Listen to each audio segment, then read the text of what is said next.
অনেকদিন চুপ থাকার পর ভারতে বসে রীতিমতো বোমা ফাটালেন শেখ হাসিনা। বলেছেন, অনুপস্থিতি মানে নীরবতা নয়, শিগগিরই ফিরব। দেশ ছেড়ে গেছেন, এই বাক্যের সঙ্গে আমি একমত নই, কারণ কেউই নিজের ইচ্ছায় দেশ ছাড়েননি, বলেন আওয়ামী লীগ সভাপতি। বাংলাদেশে 2001 থেকে 2006 সালের বিএনপি শাসনামলের অন্ধকার দিনগুলি ফিরে আসতে পারে বলে মন্তব্য করেছেন সাবেক প্রধানমন্ত্রী শেখ হাসিনা। এমন আশঙ্কার কারণ হিসেবে দেশে জঙ্গি ও উগ্রপন্থী শক্তির উত্থানের কথা বলেছেন তিনি। আর নিজের দেশে ফেরা প্রসঙ্গে আওয়ামী লীগ সভাপতি বলেছেন, শিগগিরই ফিরবেন। ইমেইলে দেওয়া এক সাক্ষাৎকারে শেখ হাসিনা এসব আশঙ্কা ও সম্ভাবনার কথা শুনিয়েছেন বলে হিন্দুস্তান টাইমসের খবরে বলা হয়েছে। 2024 সালের 5 আগস্ট ছাত্র জনতার অভ্যুত্থানের মুখে দেশ ছেড়ে ভারতে আশ্রয় নেন শেখ হাসিনা। এরপর থেকেই তিনি ভারতের রাজধানী দিল্লিতে অবস্থান করছেন। গত বছর মানবতা বিরোধী অপরাধের মামলায় আন্তর্জাতিক অপরাধ ট্রাইব্যুনালে মৃত্যুদণ্ড হয় শেখ হাসিনার। বিভিন্ন মেয়াদে সাজা হয়েছে দুর্নীতির একাধিক মামলাতেও। এর আগে গেল বছরের মে মাসে আওয়ামী লীগের সব ধরনের কর্মকাণ্ডে নিষেধাজ্ঞা আরোপ করা হয়। একই মাসে রাজনৈতিক দল হিসেবে নিবন্ধনও স্থগিত করা হয় তাদের। এমন প্রেক্ষাপটে শিগগিরই ফেরার আশা শোনালেও সেটা যে দেশের গণতান্ত্রিক পরিবেশ পুনঃপ্রতিষ্ঠার উপর নির্ভর করছে, সেটাও মানছেন শেখ হাসিনা। হিন্দুস্তান টাইমসে প্রকাশিত সাক্ষাৎকারটি নিচে তুলে ধরা হলো। আপনি এর আগে 1981 সালের 17 মে নির্বাচন শেষে ভারত থেকে দেশে ফিরেছিলেন। বর্তমান প্রেক্ষাপটে আপনি কি শিগগিরই দেশে ফেরার সম্ভাবনা দেখছেন? 17 মে আমার জন্য আবেগঘন ও স্মরণীয় একটি দিন। বাবা মা, ভাই ও স্বজনদের হারিয়ে 1981 সালের এই দিনে 6 বছরের নির্বাসন শেষে দেশে ফিরেছিলাম। সেই ফেরার ভিত্তি ছিল দেশের মানুষের ভালোবাসা। আর তখনও আমার বিরুদ্ধে ষড়যন্ত্র ছিল, মামলা ছিল ও জীবনের ঝুঁকি ছিল।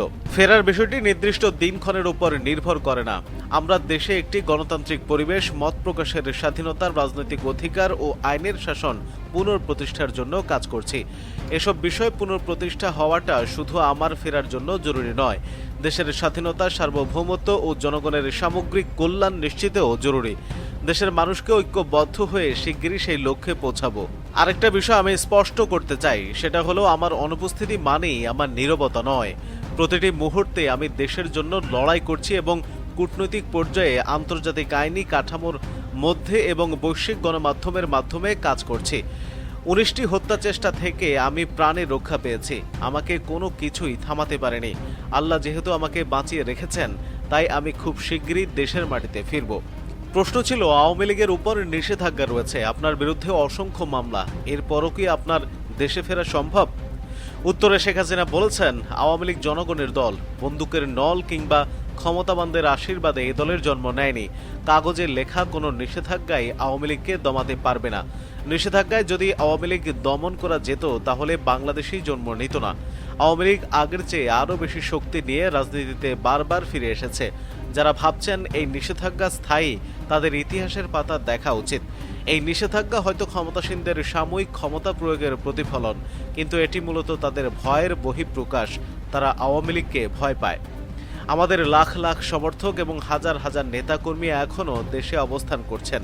হামলা, মামলা, কারাবরণ ও নির্যাতনের পরও তারা ঐক্যবদ্ধ। দেশ ও জনগণের স্বার্থে আওয়ামী লীগের প্রত্যাবর্তন অবশ্যম্ভাবী, এটি কেবল সময়ের ব্যাপার। বাংলাদেশের কোনো নেতা ইঙ্গিত দিয়েছেন, শেখ হাসিনা বিহীন আওয়ামী লীগ মেনে নেওয়া হতে পারে। এ অবস্থায় কি দল পুনর্গঠন ও সংস্কারের উদ্যোগ নেওয়া হচ্ছে?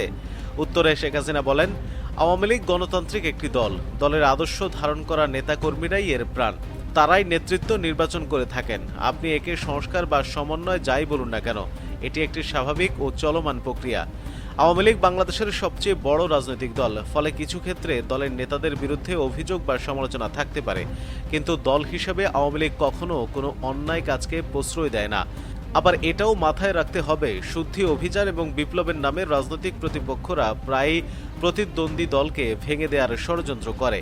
আমি স্পষ্ট করে বলতে চাই, আওয়ামী লীগের নিজের ঘর গোছানোর সক্ষমতা রয়েছে, আর গোছানোর কাজটি হবে দলের গণতান্ত্রিক পদ্ধতিতে, ষড়যন্ত্রকারীদের পরামর্শে নয়। আওয়ামী লীগের আরও যেসব নেতা দেশ ছেড়েছেন, তারাও কি দেশে ফিরবেন? উত্তরে শেখ হাসিনা বলেছেন, দেশ ছেড়ে গেছেন এই বাক্যের সঙ্গে আমি একমত নই, কারণ হলো কেউই নিজের ইচ্ছায় দেশ ছাড়েননি। মোহাম্মদ ইউনূসের নেতৃত্বাধীন অবৈধ অন্তর্বর্তী সরকার আওয়ামী লীগের নেতাকর্মীদের বিরুদ্ধে এক ধরনের নীরব রাজনৈতিক গণহত্যা চালিয়েছে। এই গণহত্যা এখনও চলছে। আমাদের প্রায় ৬০০ নেতাকর্মীকে নির্মমভাবে হত্যা করা হয়েছে।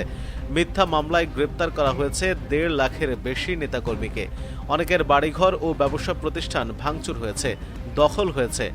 মুক্তিযুদ্ধের চেতনায় বিশ্বাসী এবং আওয়ামী লীগের আদর্শ ধারণ করায় হাজার হাজার কর্মকর্তা কর্মচারীকে বরখাস্ত করা হয়েছে। এমন ভয়াবহ পরিস্থিতিতে অনেকেই প্রাণ বাঁচাতে দেশ ছাড়তে বাধ্য হয়েছেন। দেশ ছাড়লেও তাদের অনেকে দলকে সংগঠিত করা এবং আন্তর্জাতিক জনমত গঠনের কাজ করছেন। আমি এটাই বলতে চাই, দেশের ন্যূনতম গণতান্ত্রিক পরিবেশ ও আইনের শাসন ফিরে আসার সঙ্গে সঙ্গে তারা দেশে ফিরবেন। বাংলাদেশ একটি অর্থনৈতিক সংকটের মুখোমুখি। এটি যেভাবে সামলানো হচ্ছে সে বিষয়ে আপনার ভাবনা কি? ক্ষুধা, দারিদ্র্য ও বৈষম্য মুক্ত সমৃদ্ধ দেশ গড়ার স্বপ্ন নিয়ে বঙ্গবন্ধু শেখ মুজিবুর রহমান বাংলাদেশ প্রতিষ্ঠা করেছিলেন। ২০০৮ সালের পর আওয়ামী লীগের ৪ মেয়াদে আমরা বাংলাদেশকে একটি শক্তিশালী ভিত্তির উপর দাঁড় করিয়েছিলাম। আমরা পদ্মা সেতু, রূপপুর পারমাণবিক বিদ্যুৎ কেন্দ্র এবং মাতারবাড়ি গভীর সমুদ্র বন্দরের মতো বড় বড় প্রকল্প বাস্তবায়ন করেছি।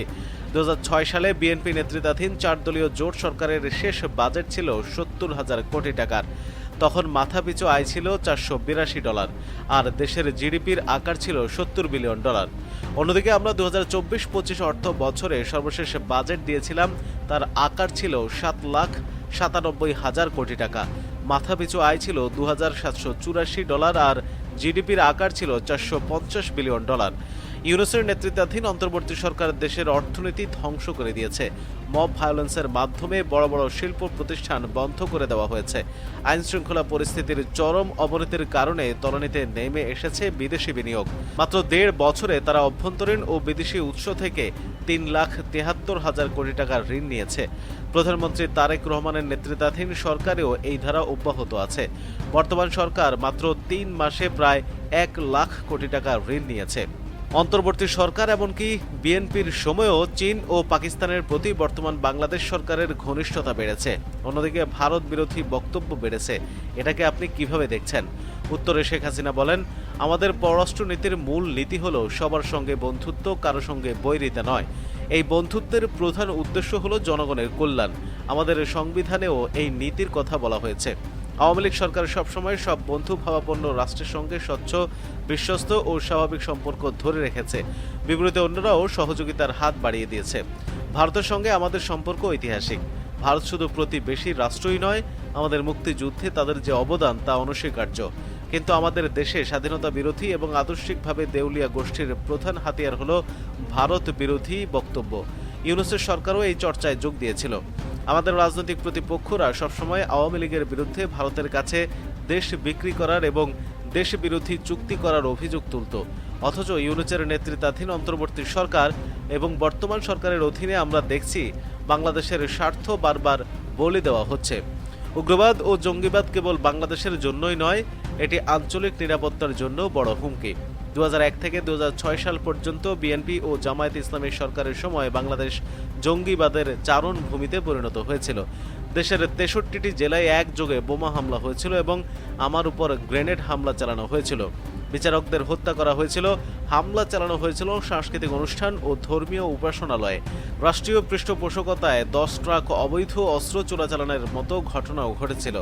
ক্ষমতায় আসার পর আওয়ামী লীগ জঙ্গিবাদের বিরুদ্ধে জিরো টলারেন্স ঘোষণা করে। একই সঙ্গে দেশকে উগ্রবাদ মুক্ত করতে সমস্ত শক্তি প্রয়োগ করে। কিন্তু ২০২৪ সালের ৫ আগস্টের পর থেকে দেখছি সাজাপ্রাপ্ত জঙ্গিদের মুক্তি দেওয়া হয়েছে। জঙ্গিবাদ ও সন্ত্রাসে জড়িত অনেকে সংসদে প্রবেশ করেছেন। ২০০১ থেকে ৬ সালের সেই অন্ধকার দিনগুলো আবারও ফিরে আসার উপক্রম হয়েছে। প্রিয় দর্শক, শেখ হাসিনার এই বক্তব্য থেকে আপনাদের উপলব্ধি কি? এতগুলো মানুষ মারার পরও তার কোনো ধরনের আত্মসমালোচনা নেই। আপনার কাছে কি তাই মনে হয়? তাহলে কমেন্ট করে জানিয়ে দিন। আর যদি অন্য কিছু মনে হয় তাও কমেন্ট করে জানিয়ে দিন। এবং প্রতিদিন খবরাখবর সবার আগে পেতে আমাদের চ্যানেলটি সাবস্ক্রাইব করে পাশে থাকা বেল আইকনটি প্রেস করে রাখুন। ধন্যবাদ সবাইকে।